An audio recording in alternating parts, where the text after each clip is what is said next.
예레미야 42장을 한번 더듬어 보면은 예레미야 42장에서 하나님은 이 하나님의 심판으로 인해서 황폐하게 된 유다 땅을 버리고 이 소멸되는 이 지역에 무슨 회복이 있고 무슨 소망이 있겠는가, 그리고 무슨 하나님의 은혜가 여기에 있겠는가, 이 땅은 더 이상의 소망이 없는 땅 하면서 유다의 예루살렘 땅을 버리고 이집트로 사람들이 내려가려고 했습니다. 그럴 때 유다 사람들에게, 그 내려가고 있는 사람들에게 하나님이 말씀을 주셨는데, 그러지 말아라, 내려가지 말아라. 황폐하고 무너진 것 같지만은 내가 너희를 회복할 곳은 이 무너져 보이고 소망 없어 보이는 여기이니까, 여기이니까 너는 여기에 머물러라 라고 이렇게 말씀을 합니다. 그러나 그들의 눈에는 이 유다 땅은 더 이상 소망이 없어 보였습니다.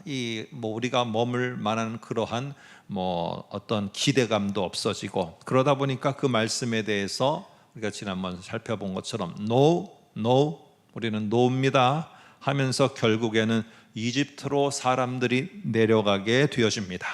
이게 43장 7절에 나오는 말입니다. 한번 볼까요? 애굽 땅에 들어가 다바네스에 이르렀으니 그들이 여호와의 목소리를 순종하지 아니함이라, 이렇게 말합니다. 순종하지 않고 이집트 땅에 내려가면 뭔가 새로운 것이 있을 것 같고, 내가 그 지역으로 가면 뭔가 새로운 나의 앞길이 열릴 것 같은, 그래서 어쨌든 유다 백성들은 그 땅으로, 이집트로 내려갔습니다. 그런데 그렇게 내려간 이집트에 내려가서 흩어져 살고 있는 그러한 유다 백성들에게 오늘 하나님의 말씀이 선포되기를 시작합니다. 그 내용이 44장의 내용입니다. 먼저 하나님은 이집트에 사는 이 유다 사람들에게 무슨 말을 먼저 했을까? 바로 유다의 예루살렘에 그들이 겪었던 마음 아픈 일이 있어요. 그것은 바로 자기의 집이 무너지고 전쟁으로 인해서 모든 땅이 황폐케 되어지고, 하나님이 계시다고 그들이 믿었던 성전이 파괴되어지고, 이들에게 있어서 그 경험은 어마어마한 충격이었습니다. 눈에 보이는 실제적인 그러한 충격도 있지만은 심리적으로도 상당히 충격이었습니다. 그런데 하나님은 지금 이집트에 내려가서 잊고 살려고 하는 그들에게 그 잊어버릴 그 내용과 그 상황을 다시 꺼내어 회상시키는 겁니다. 여러분, 왜 그 상처와 힘든 순간들을 하나님은 다시 꺼내어 회상시킬까요? 그 이유가 뭘까요? 이유가 뭡니까? 왜 그 아픈 기억을 들춰내는 걸까요? 왜 그랬을까? 유다와 예루살렘이 파괴되고 황폐되게 된 이유가 있었습니다. 조금 이따 보겠습니다만, 근데 이 이유를 이 유다 사람들은 잘못 진단을 한 겁니다. 여러분, 우리가 뭐든지 잘못 진단을 하면은 처방이 잘못 나오게 됩니다. 잘못 원인을 규명하면은 잘못된 방법과 전략이 나오게 되어집니다. 지금 그러다 보니까 오늘 이 유다 백성들은 자기들이 겪었던 그것에 대해서 잘못 이해를 하고 잘못 이유를 찾았어요. 그래서 그 잘못된 행동들을 이집트에 내려가서도, 새로운 환경 가운데 가서도 바뀐 게 아니라 계속 그거를 하고 있는 겁니다. 그러면은 곧 그에게 뭐가 닥칠 것이냐? 장소만 바뀌었을 뿐이지 제2차 파멸이 거기에 또 그들에게 있을 것이 분명한 사실입니다. 그러다 보니까 하나님은요, 이러면 안 되는데, 아니 1차로 지금 이 예루살렘 유다 땅에서 이렇게 황폐에 내려가서 또 내려갔는데 거기서도 또 멸망의 그 제2차 결과의 그러한 모습을, 원인 제공을 하고 있는 것을 보게 될 때 하나님은 안 되겠다 그러면서 그들에게 다시 한번 생각해 보자. 니네가 정말 유다와 예루살렘에 있을 때 왜 무너졌느냐? 우리가 한번 다시 기억해 보자 하면서 그들을 되돌리려고 하는 의도입니다. 상처권에서 더 힘들게 하려고 하는 게 아니고, 그걸 되돌려서 잘못 진단된 것을 바로 잡으려고 하는 것입니다. 그게 바로 오늘 2절 3절의 내용입니다. 그들의 잘못된 진단, 그리고 그들이 그렇게 망하게 되었던 진짜 이유는 무엇이었을까요? 한번 보기를 바랍니다. 여기 보니까 만군의 여호와 이스라엘의 하나님께서 이와 같이 말씀하시니라 너희가 예루살렘과 유다 모든 성읍에 내린 나의 모든 심판 재난 재앙을 보았느니라. 보라, 오늘 그것들이 황무지가 되었고 사는 사람이 없나니 이는 그들이 자기나 너희 조상들이 알지 못하는, 그 다음 말입니다, 다른 신들을 나에게 분향하여 섬겼기 때문에 앞부분에 나오는 나의 모든 재난이 너희에게 온 것이고 뒷부분에 나오는 나의 노여움이 지금 너에게 온 것이다. 원인은 무엇이냐? 다른 신들에게 나아가 분향하며 섬겼기 때문이다 라는 게 원인입니다. 유다가 망하고 예루살렘이 망하고 하나님의 징벌이 내린 이유는 뭐냐? 다른 신에게 나아가 분향하며 섬겼기 때문입니다. 여러분, 여기에서 지금 섬기다라는 말을 가지고 저는 오늘 설교를 이어가서 이렇게 한번 쭉 연결해 보려고 합니다. 이 섬기다라는 말은요, 하나님과 이스라엘 사이에 있어서 섬기다라는 말은 아주 특별한 의미가 있게 되어집니다.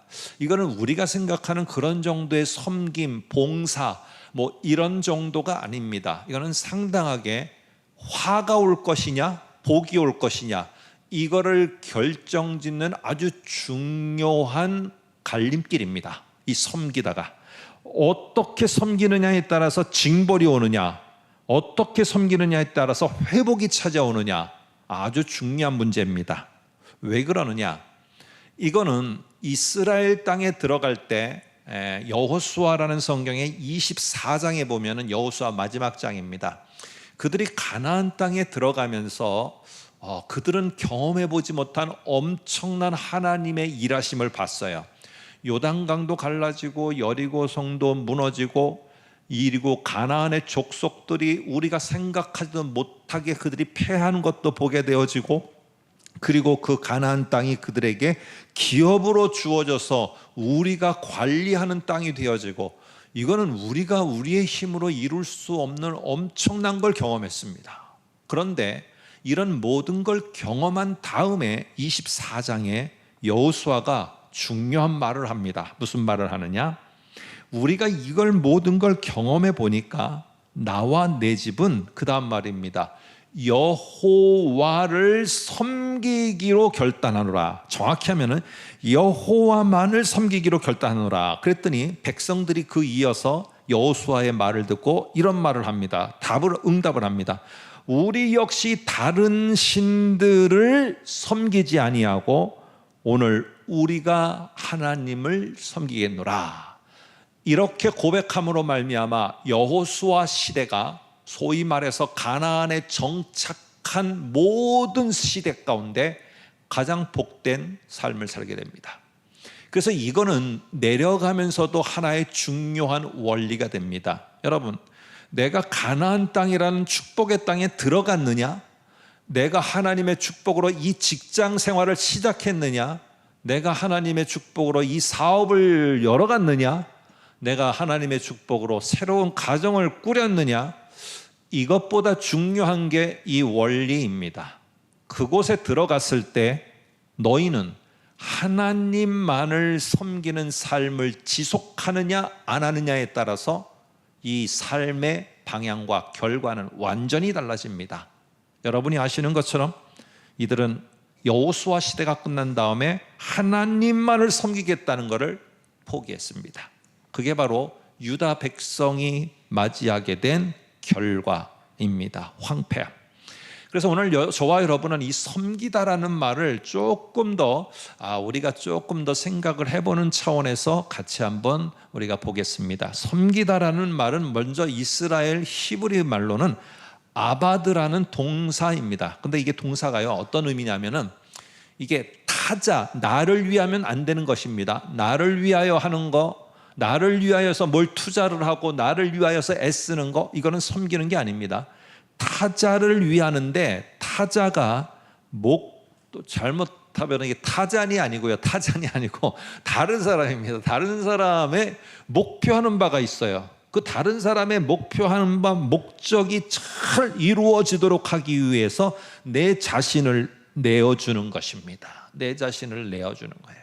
내 시간도 내어주고 내 물질도 내어주는데 나를 위해서 돌아오게 하는 게 아니라 저 사람의 목적한 바가 잘 이루어지도록 하기 위해서, 이게 중요한 의미입니다. 그래서 너희는 이런 섬김을 하지 않았다, 다른 신들에게 이런 섬김을 했는데 하면서 44절 앞에 보면은요, 하나님이 당신이 보낸 선지자 예언자들을 주로 어떻게 표현하냐면 나의 종이라고 말합니다. 여러분, 이 종이라는 의미는 여러분 잘 생각하셔야 돼요. 이게 무조건 순종, 겸손 이런 의미로다가만 생각하면 안 됩니다. 이 종이라는 말은요, 여기 보면 44장 4절에 보면 이렇게 말합니다. 내가 나의 종 선지자를 너희에게 보내되 끊임없이 보내어 이르기를 할 때, 이 종의 단어가 히브리어로 에베드입니다. 이거는 아까 말했던 아바드의 명사형입니다. 명사형. 똑같은 말입니다. 이건 뭐예요? 종은 절대적으로 타자의 목적을 이루어 드리기 위해서 자신을 내어 드리는 삶을 사는 자, 이게 종입니다. 주인과 종의 관계에서는 주인의 목적을 이루어 줘야 되는 거예요. 종은. 여러분, 그런 차원에서 하나님의 종이라는 것은 하나님의 뜻이 이루어지도록 자신을 내어드리며 섬기는 자입니다. 그래서 예레미야는 아무 잘못이 없었어요. 하나님이 이렇게 니네 유다 나라 하나님의 심판 가운데 멸망한다고 전하라고 하니까 전했을 뿐이에요. 근데 그거 전한 결과가 무엇이냐 하면은 감옥에 갇히는 것이었어요. 그리고 그 사람 예레미야가 소외당하는 일이었어요. 내가 왜 이 일을 당해야 되지? 왜 내가 무슨 이익이 있어서 이 일을 해야 되지? 아니, 내가 상처받는 일을 내가 이렇게 받으면서 내가 왜 그 일을 해야 되지? 이 질문을 던졌는데 나를 위해서 전혀 유익한 게 없다? 여러분, 이러면 섬김이라는 거는 거기에 없는 겁니다. 내가 하나님의 사람으로 하나님을 섬긴다라고 할 때는 내가 이런저런 결과를 맞이하더라도 나는 하나님이 내게 맡기시고 하나님이 목적한 바가 이루어질 수만 있다면 나는 그렇게 살겠노라 하며 하나님의 목적 이루어 드림을 위해서 사는 것, 이게 섬기는 것입니다. 그런데 하나님은 이렇게 살고자 하는 자에게 절대로 화로다가 그의 모든 삶이 끝내지 않겠다라고 약속을 하셨고, 이렇게 살았던 가나안의 이스라엘의 삶 가운데 여호수아 시대와 다윗 시대는 그들이 복된 강한 그런 삶을 살 수 있었다라는 것입니다. 한번 이거를 우리가 점프해서 예수님이 하신 말씀으로 한번 생각을 해볼까요? 예수님이 마가복음 10장 45절에 이런 말씀을 합니다. 인자가 온 것은 섬김을 받으려 함이 아니요 도리어 섬기려 하고 자기 목숨을 많은 사람의 대속물로 주려 함이라 라고 이렇게 말합니다. 그러니까 우리도 섬기는 삶을 살으라는 것이죠. 그런데 여기에 보면은 예수님의 섬김은 우리와 예수님의 관계 속에서는 예수님이 우리를 위해서 섬겨주셨어요. 뭐냐? 우리가 속죄함을 얻고 구원받도록 하기 위해서, 우리를 위한, 전적으로 우리를 위해서 하나님의 아들이 이 땅에 내려와 자기의 몸을 십자가에 내어주셨어요. 죽음의 자신을 내어주셨어요. 이렇게 우리는 이게 주님이 우리를 섬겨주신 것이라고만 여기까지로만 이해하고 끝나려는 경향이 있어요. 그런데 여러분, 우리는 우리의 입장에서 생각하니까 그런 거지, 조금 더 깊이, 조금 더 근본적으로 생각해 보면은 하나님과 예수님 사이의 관계 속에서 예수님은 철저하게 누구를 위해서 섬긴 겁니까? 하나님을 위해서 섬긴 거예요. 그래서 하나님이 목적하신 바, 이 땅의 구원을 이루시겠다는 그 약속, 그 목적이 성취되는 이것만을 위해서 예수님은 자기의 목숨도 아끼지 않고 내어주시면서 하나님이 원하는 것을 성취하도록, 그래서 하나님을 섬긴 섬김이 오늘 10장 45절에 나오고 있어요. 우리를 향해서도 다른 사람의 목적한 바를 위해서 내어주는 삶을 사는 게 중요하겠죠. 그러나 더 중요한 것은 무엇이냐면, 내가 그렇게 하나님의 은혜와 주님이 내어주심을 통해서 우리가 구원받은 백성이라면 우리의 삶은요, 하나님이 목적한 게 무언가, 하나님이 도대체 왜 황폐한 이 유다 땅에 있으라고 하는가, 나는 잘되고 풍요롭고 번영하고 거기에 안전이 있는 그런 이집트를 나는 원하는데 왜 나를 이 가나안 땅, 유다 땅, 예루살렘 무너진 땅에 있게 하는가? 하나님의 목적이 무엇인가? 하나님의 그 목적을 이루어 드리려고 하는 것, 이게 하나님을 섬기는 삶입니다. 섬기는 삶. 여러분, 그래서 요한복음 17장 4절에도 보면은 예수님이 이런 말을 합니다. 아버지께서 내게 하라고 주신 일을 내가 이루어 드려 아버지를 이 세상에서 영화롭게 하였사오니. 이렇게 사는 삶, 이게 바로 무엇이냐면은 섬기다라는 말의 중요한 의미입니다. 여러분, 하나님께서 이스라엘을 하나님의 소유된 백성으로 삼아주셨어요. 그 이유는 무엇이냐? 여호수아와 그 함께하던 시대의 이스라엘 사람들이 명백히 고백합니다. 우리가 하나님의 백성이라고 한다면은 다른 신들을 섬기지 않고 오직 하나님만을 홀로 섬기는 자들이라는 것을 절대로 잊어서는 안 된다. 우리가 가나안 땅이라는 이 땅을 하나님이 우리에게 기업으로 준 땅인데, 여기에서 우리가 어떻게 하면 저들처럼 풍요를 가져올 수 있지, 어떻게 하면 저 사람처럼 잘 될 수 있지, 이거를 꿈꾸며 가나안화, 사람화 되어서는 절대 안 된다. 우리는 이 땅에 있으며 하나님이 목적하신 게 있고, 그 목적하신 것을 우리가 잘 알아서, 저 사람들이 하나님을 모르니까 하나님을 알게 하도록 우리에게 이 땅에 있게 하겠구나. 하나님이 나를 회복하기를 원하는데 이 무너진 유다 땅에서 회복하기를 원하는 게 하나님의 목적이구나. 그거를 알면은 그 목적이 이루어지도록 내가 내어드릴 수 있는 거는 내어드리는 거, 이게 하나님의 소유된 백성의 삶입니다. 여러분, 그러기 위해서는요, 이게 어느 날 갑자기 그렇게 하자, 오늘 설교 들어서 설교의 은혜가 됐어, 자 내일서부터 하자, 안 됩니다. 이게 쉽지 않아요. 왜 그러느냐? 이러한 삶은 밑바탕부터 깔려 있는 게 있어야 됩니다. 그게 바로 뭐냐면은 하나님의 말씀이라는 것을 내가 경청하는 훈련이 되어 있어야 되고, 이 말씀을 들었을 때 내가 눈에 보이지 않는 하나님이 하나님의 말씀이라고 하는 이 성경 말씀을 통해서 내게 주는 것을 그대로 신뢰하며 믿는 것이 하나하나 쌓여져야지만 나중에 그런 상황이 되더라도 내가 하나님의 말씀을 경청하면서 내가 왜 여기에 있어야 되는 거지? 나에게 아무런 유익이 없는데, 나는 마음의 상처만 받는데, 나는 일하면 일할수록 괜히 내가 다른 사람에게 오해만 사는데 나는 왜 있어야 되지? 있어야 될 이유를 분명히 알 수 있는 것은 말씀을 경청해 하나님이 목적하신 바를 알 때, 그럼에도 불구하고 내가 내어드릴 수 있는 것으로 내어드리며 하나님의 목적이 이루어드리도록 살아갈 수가 있습니다. 그렇게 사는 삶은요, 그렇게 살아가는 자들은 혹시 내 대에는 억울함과 억울함 속에서 살아갈지 모르지만 하나님은 그 자녀의 자녀에게 하나님은 그렇게 삶을 사는 것에 대한 대가로 약속하신 복과 회복을 반드시 주실 것을 믿습니다. 그런데 사람들은요, 이게 형상이라는 게 보이고 눈에 보여야지만 이렇게 뭔가를 내어주는 이 습성이 있습니다. 그러다 보니까 왜 저 사람들은 형상을 만들어 우상을 만들어 섬길까? 심지어는 하나님도 눈에 안 보이니까 형상을, 금송아지를 만들어 놓고 이게 하나님이라고 이스라엘 사람들은 했어요. 왜 그럴까?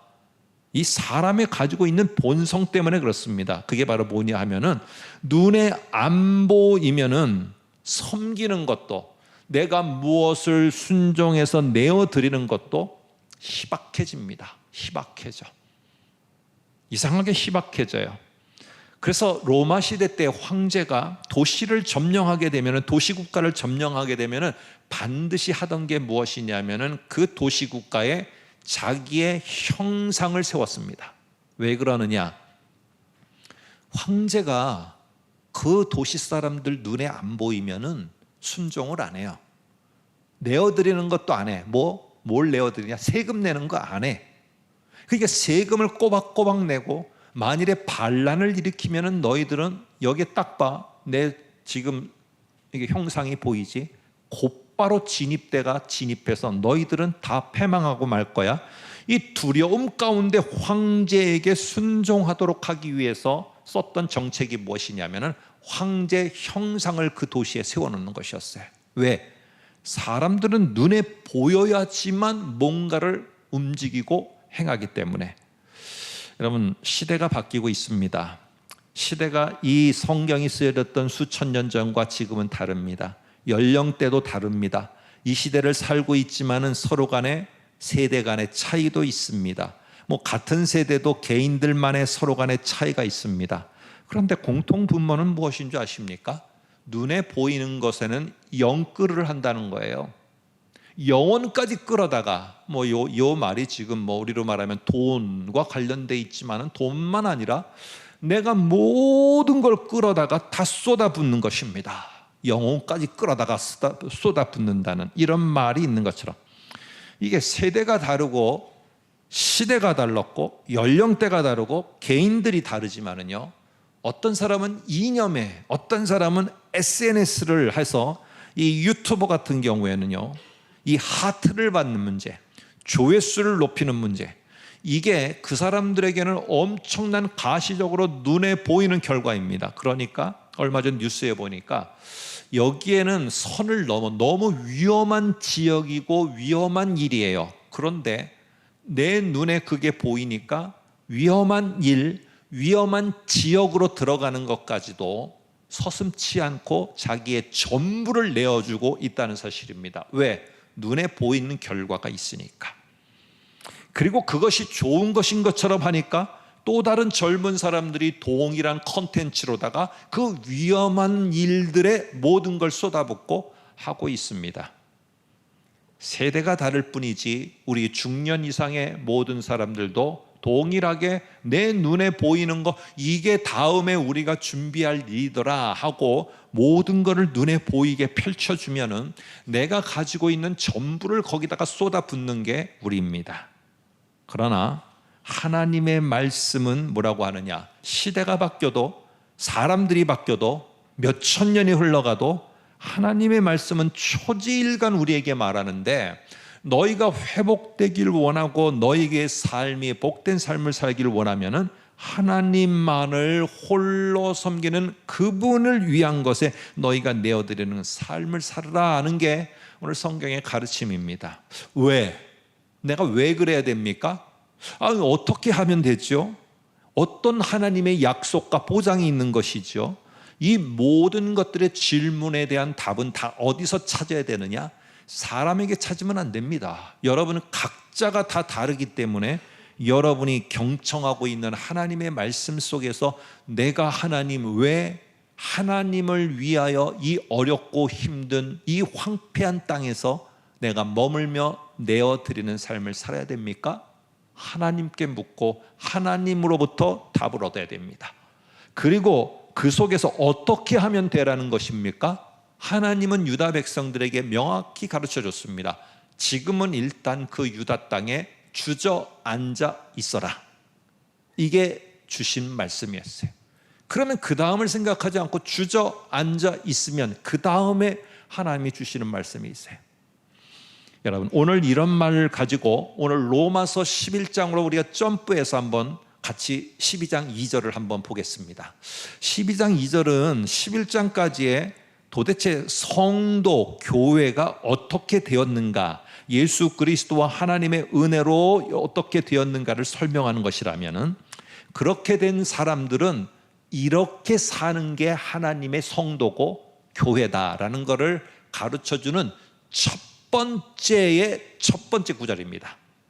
뭐라고 말하느냐? 이렇게 말합니다. 그러므로 형제들아, 내가 하나님의 모든 자비하심으로 너희를 권하노니 너희 몸을 하나님이 기뻐하시는, 조금 더 원어에 가깝게 하면은 하나님을 기쁘시게 하는 거룩한 산 제물로 너희들이 하나님 앞에 내어 드려라.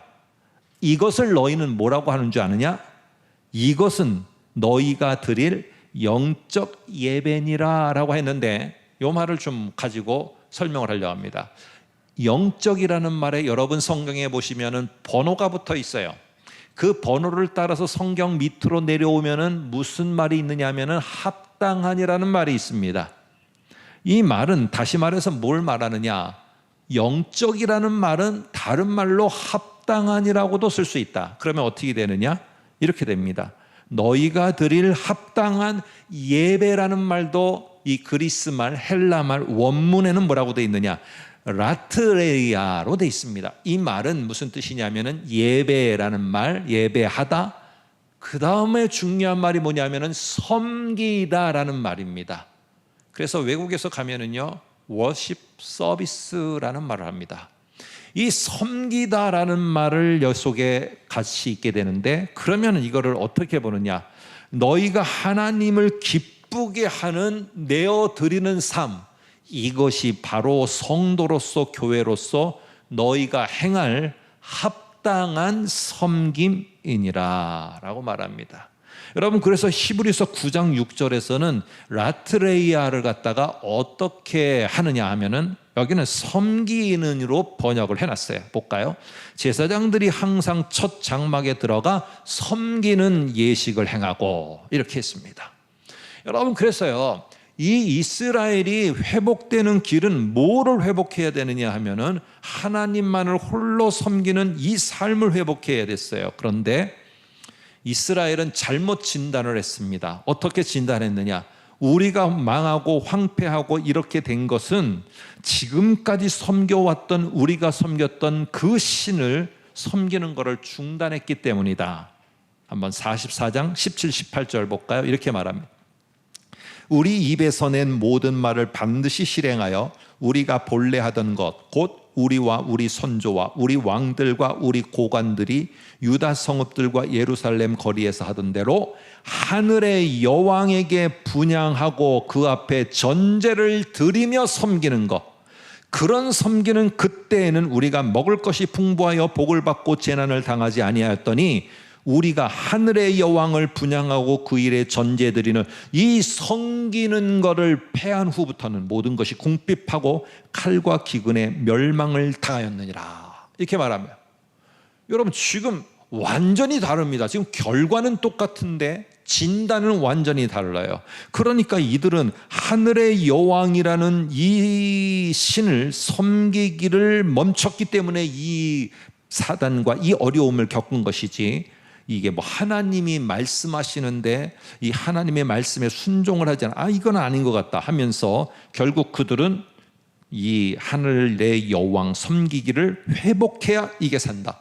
여기에 모든 것을 우리가 쏟아 부어야지 미래가 사는 거지, 하나님만을 홀로 섬겨라? 아니, 그거 갖고 어떻게 되냐고 우리는 받아들이지 못하고 젊은 세대도 받아들이기가 쉽지 않은 것입니다. 이 하늘의 여왕은요, 7장 18절에 보면은, 앞에 보시기 바랍니다. 자식들은 나무를 줍고 아버지들은 불을 피우며 부녀들은 가루를 반죽하여 하늘의 여왕을 위하여 과자를 만들며, 모든 세대가 하늘의 여왕 섬김에 다 동참했어요.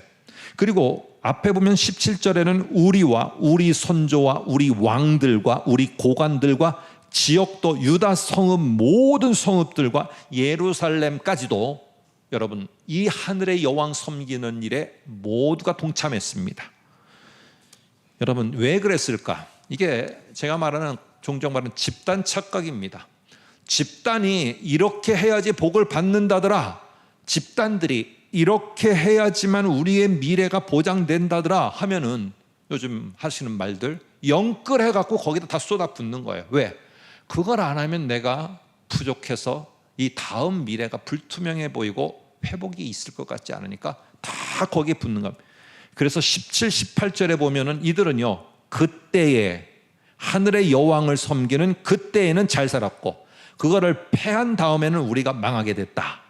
그래서 하늘의 여왕에게 모든 것을 내어주는 이것을 회복하는 것이 미래의 풍요를 보장받는 것이라고 확신했습니다. 그래서 어떻게 했느냐? 이들은 이런 일을 만든 장본인 여호야김이라는 왕의 아버지와 요시야 왕이 이 모든 문제의 근원에 있다라고 봤습니다. 요시야가 무슨 일을 했는가? 열왕기하 23장 4절을 볼까요? 이렇게 말합니다. 왕이 대제사장과 힐기야와 모든 부제사장들과 문을 지킨 자들에게 명령하여 바알과 아세라와 하늘의 일월 성신, 요게 하늘의 여왕임, 하늘의 일월 성신을 위하여 만든 모든 그릇들을 여호와의 성전에까지 이곳에 썼던 기구들이 있을 정도로 이게 보편화된 것입니다. 집단이 다 한 겁니다. 어느 누구도 예외 없이 다 하고 있었어요. 그것을 내가다가 예루살렘 바깥 기도원 밭에서 불사르고 그것들의 죄를 베델로 가져가게 하라, 이렇게 말합니다. 유다 사람들은 생각한 겁니다. 요시야의 이런 행동이 결국 우리의 삶을 그 이전에는 풍요로웠는데 그 이후에는 재앙을 갖고 왔다. 그래서 요시야가 중단시킨 하늘의 여왕 섬김을 다시 회복하고 지속하는 게 우리가 살 길이다. 여러분, 이렇게 확신하고 있는 이 모든 세대들에게 하나님만을 홀로 섬기고 하나님을 위하여 내가 내어드리는 삶을 살고 그러기 위해서 말씀을 경청하고 들어야 됩니다 라고 하면은 그게 들리겠는가? 이스라엘 백성인도 안 들렸어요. 그러니까 뭐라고 말하느냐? 44장 16, 17절 앞에 보시면 대조가 이루어집니다. 네가 여호와의 이름으로 우리에게 하는 말, 이런 신들을 섬기고 하나님을 섬기지 않아서 이렇게 됐다? 이거는 우리 말, 그런 말은 듣지 않겠다. 그리고 우리 입에서 낸 모든 말, 하늘의 여왕 섬기기를 다시 해야지 우리가 산다. 우리는 이것을 본래 하던 이것을 행할 것이다. 결과는 어떻게 됐느냐? 오늘 44장 27절에서는 예고만 합니다. 그리고 46장에서는 결과로 나타납니다. 그게 바로 뭐냐면은 징벌입니다. 2차 징벌이에요. 유다에서 패망하고 유다의 힘든 것들을 경험하고 잘 살아보겠다고 이집트로 갔지만은 결국 하나님 섬기기를 포기하고 하늘의 여왕 섬기기를 선택한 결과는 제2차 멸망을 가져오게 됩니다. 한번 볼까요? 44장 27절에 보라, 내가 깨어있어 그들에게 재난을 내리고 복을 내리지 아니하리니 애굽 땅에 있는 모든 유다 모든 사람이 칼과 기근에 망하여 멸절되리라 하며 결국에는 46장에 가서 이후에 가서는 이게 실제로 이루어지게 되어집니다. 여러분, 무엇이 헌신된 무엇이 이렇게 헛된 신을 섬기게 합니까? 나를 위하여 내 모든 것을 내어주게 합니까? 눈에 보이는 것입니다. 그러나 하나님은요, 지금까지 몇천 년 동안 변화가 없어요. 하나님의 말씀도 몇천 년간 변화가 없어요. 그런데 내가 이거다라고 생각했던 것은 10년 뒤에 바뀔 수 있습니다. 아니, 요즘엔 뭐 정책이요, 뭐 자고 일어나면 정책이 바뀌어. 내가 이거다라고 해서 모든 걸 다 쏟아 부었는데 다음날 일어나면은 갑자기 휴지 조각이 돼 있고 다 허망한 게 되어 있는 게 지금의 세상입니다. 오늘 여러분은 몇천 년의 변함이 없는 하나님 홀로 섬김이 복이라는 걸 따르시겠습니까? 자고 일어나면 변하는 눈에 보이는 것에 전부를 걸고 여러분은 섬기며 사시겠습니까? 오늘 불렀던 찬송가 322장의 가사 일부를 소개하며 말씀을 정리하겠습니다. 거기에 보면은 참으로 다 왔는 가사입니다. 이분은 가사를 썼던 이분은 시각장애가 있게 되었습니다. 처음에는 눈이 조금씩 안 보이다가 나중에는 결국 시각장애인이 되었습니다. 그러면서 그가 이런 가사를 썼어요. 뭐라고 쓰느냐? 세상에 헛된 신을 버리고 세상에 헛된 우상 버리고 다 다 같이 하나님만 섬기세. 온전히 하나님만 섬기세. 하나님만을 홀로 섬기는 하나님, 천국을 이루어 주소서. 이렇게 고백했습니다. 이런 하나님만을 홀로 섬기는 저와 여러분의 삶에 이 하나님을 섬기는 삶이 근간이 돼서 여러분의 영역 속에 하나님의 회복이 있기를 간절히 소망합니다.